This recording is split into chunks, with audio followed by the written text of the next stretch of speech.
The sound of typing echoed through the quiet office. Martin, a 32-year-old project manager, hunched over his laptop, consumed by spreadsheets and deadlines. His phone buzzed with notifications, but he ignored them. Time was a luxury he couldn't afford, not with a major presentation due the next day. It was until nearly 9 p.m. that Martin finally shut his laptop, stretched his aching shoulders and headed home. The streets were dark, the city alive with chatter and laughter. But Martin barely noticed, his mind still on work.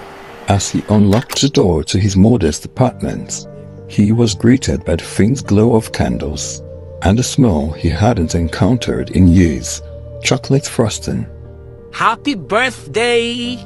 His younger brother, Paul, stood in the center of the living room, holding a cake.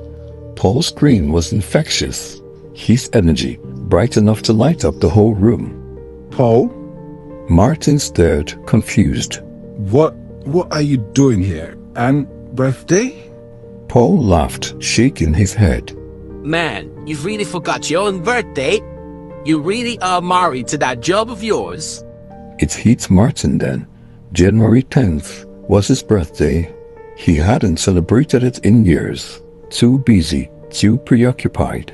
I didn't realize. Martin admitted, scratching the back of his neck. Well, that's why I'm here. Paul said, setting the cake on the coffee table.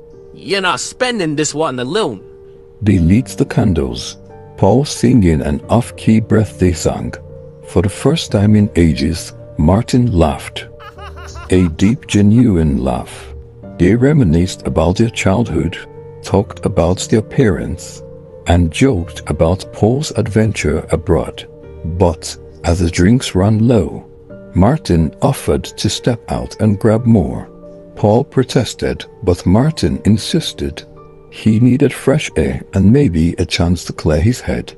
At the corner store, Martin ran into an old friend, Kenneth, someone he hadn't seen in years.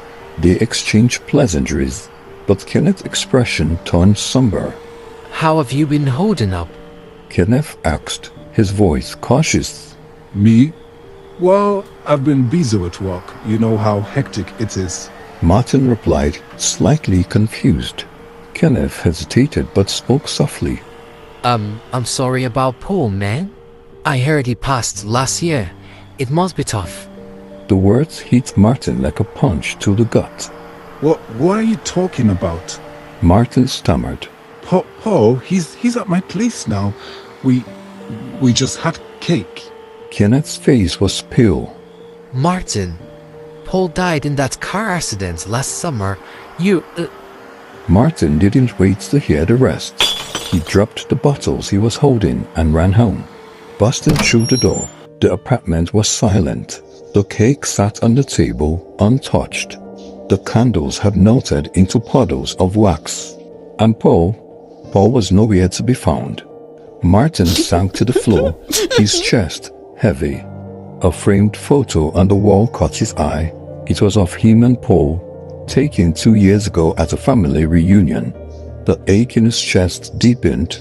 That night, Martin sat alone in his living room, staring at the melted candles and the untouched cake. He realized he hadn't been living, just existing, consumed by work and deadlines. And Paul, even in death, had come to remind him of what truly mattered.